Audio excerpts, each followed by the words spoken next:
কিমান মৰম শ্ৰদ্ধা আৰু ভক্তিভাৱ থাকিলে এই অনুষ্ঠানবোৰ কৰিবলৈ মানে পোৱা যায় বা এই অনুষ্ঠানত ভাগ ল'ব পোৱা যায়।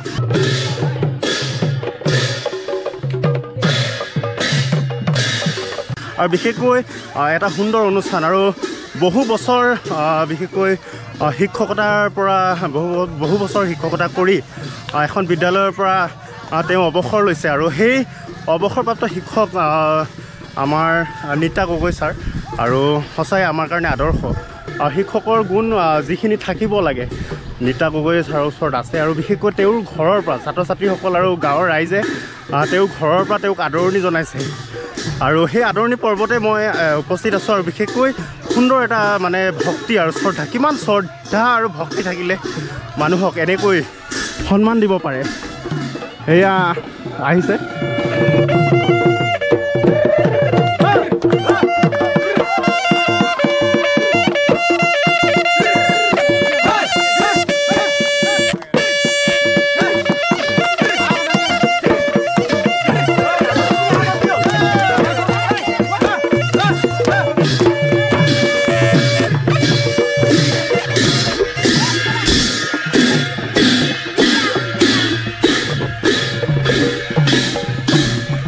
ঘৰৰ পৰা তেওঁলোকে আদৰি নিছে ছাত্ৰ ছাত্ৰীয়ে।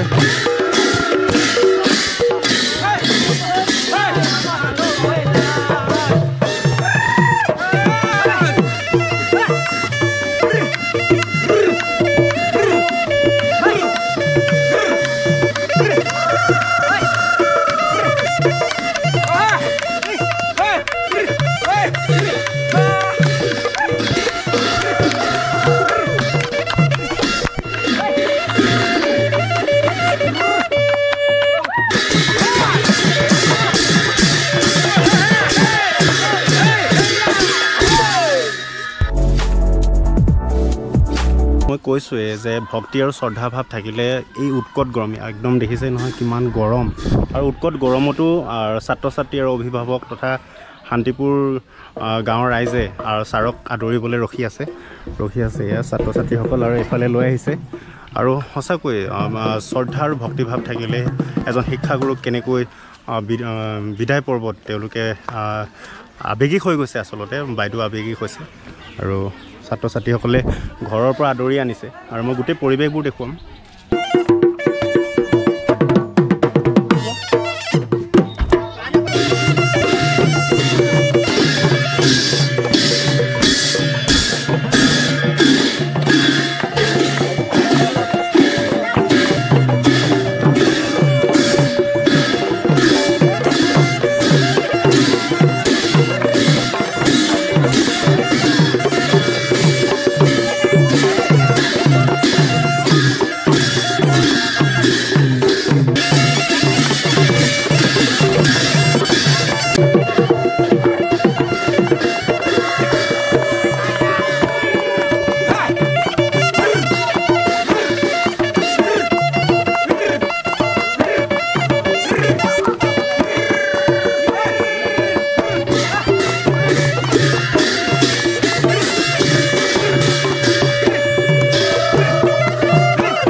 আমি স্কুলৰ প্ৰাংগণত সোমাইছোঁ আৰু এইটো স্কুলৰ পৰিৱেশ হয় আৰু এইফালে গোটেই হেৰি হৈ আছে আৰু ধুনীয়াকৈ ছাৰে গছ পুলি ৰোপণ কৰিছিলে, ফুলনি বাগিচা কৰিছিলে আৰু ছাৰৰ এটা ইয়াতে মহৎ কাম আছে। আৰু এই স্কুলখন শান্তিপুৰ জ্ঞানজ্যোতি স্কুলৰ ছাৰৰ প্ৰতি যিটো শ্ৰদ্ধা আৰু এই স্কুলৰ ছাৰৰ অৱদান সঁচাকৈ আজি উল্লেখিত কৰিব লাগিব।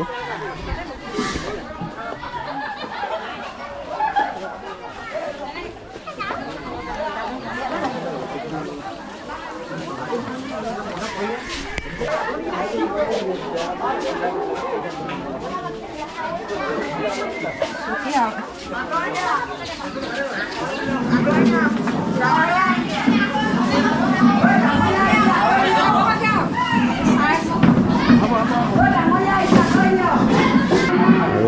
ছাৰে এইখন চকীতে অৱসৰ লৈছে প্ৰধান শিক্ষক হিচাপে।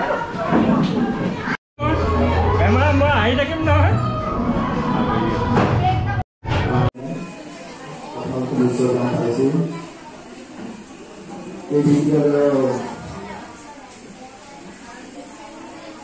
প্ৰতিষ্ঠাপক প্ৰধান শিক্ষক শ্ৰীযুত নিত্যানন্দ গগৈদেৱে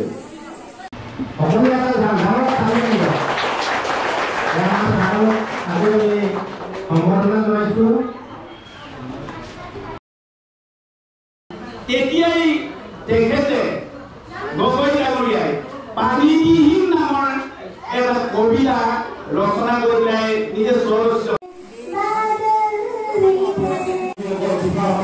বিদ্যালয় হাইস্কুলখনৰ লগত জড়িত হৈ মই উপলব্ধি কৰিব পাৰিছোঁ। তথাপিতো মোৰ মনে এটা ঠাই মোৰ মনত নপৰে বিদ্যালয়খনলৈ বা বিদ্যালয়ৰ আনুষংগিক বা শৈক্ষিক ক্ষেত্ৰখনত বা প্ৰশাসনীয় ক্ষেত্ৰত যিধৰণে গগৈ ছাৰ তথা বিদ্যালয়ৰ আমাৰ শিক্ষাগুৰুসকলে বা যিসকল প্ৰাক্তন শিক্ষাগুৰুসকলে যেনেধৰণে ত্যাগ কৰি আহিলে এই ত্যাগৰ কিন্তু মূল্য দিব পৰা সামৰ্থ্য আমাৰ নাই। সেইটো অকণমান শ্ৰদ্ধা ভক্তি ভৰা সেৱা নিবেদন প্ৰতি আপোনাৰ সূচনা আমাৰ বিশেষভাৱে দিবলৈ আমি সুস্থতা আমি একেবাৰে আমি নগণ্য। সেইটোকে আৰু মোৰ এইখিনিতে মই এটা কথা ভাল লাগিছে, এখেত হ'ল প্ৰাক্তন বিদ্যালয় পৰিচালনা সমিতিৰ সভাপতি আৰু এখেত হ'ল বৰ্তমান বিদ্যালয় পৰিচালনা সমিতিৰ সভাপতি। আৰু দুইজনৰ পৰা জানিম, কিন্তু তাৰ আগতে মই প্ৰাক্তন ছাত্ৰ আছে, বিশেষকৈ মানে পৰাগ ধন্যবাদ বিলুকন্দা। নমস্কাৰ, মোৰ নাম শ্ৰী টংকেশ্বৰ বড়ো। মই পৰিচালনা সমিতিৰ সদস্য হয়, প্ৰাক্তন ছাত্ৰ হয়। আমাৰ এই নিত্যানন্দ গগৈ ছাৰ আমাৰ কাৰণে বহুত এজন ভাল শিক্ষক। তাৰপিছতে ইয়াতে মানে মহাই বনোৱা এটা ঘৰ আছে। মহাই মানে সেইটো সময়ত মানে এনেধৰণে ৰাইজে সহায় কৰিছিল যে তেখেতলোকে যদি মানুহ 20জন লাগে, কিন্তু সেই সময়ত মানে অভিভাৱকসকল এনেধৰণে লাগিছিলে 50জনমান আহি মানে কামটো তেনেধৰণে কৰিছিল। আৰু সেই যিটো আজিৰ পৰা মানে 33 বছৰ আগৰ 34 বছৰ আগৰ কথা কৈছোঁ, এই অনুভৱটো এই অঞ্চলৰ মানে মই বৰ্তমানো দেখা পাইছোঁ। আচলতে এইটো এটা আবেগিক অনুষ্ঠান বুলি মই এইটো কাৰণে কৈছোঁ যে বিদায় শব্দটো এনেও আবেগিক। বিদায় শব্দটো এনেও ফটো ইফালৰ পৰা মাৰিব সম্বৰ্ধনা জনাইছে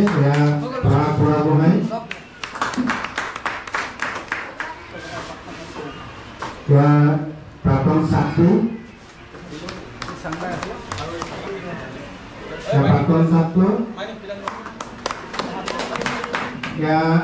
এই বিদ্যালয়ত পঢ়ি থকা ছাত্ৰী শ্ৰীমতী নিভাৰণী গগৈ।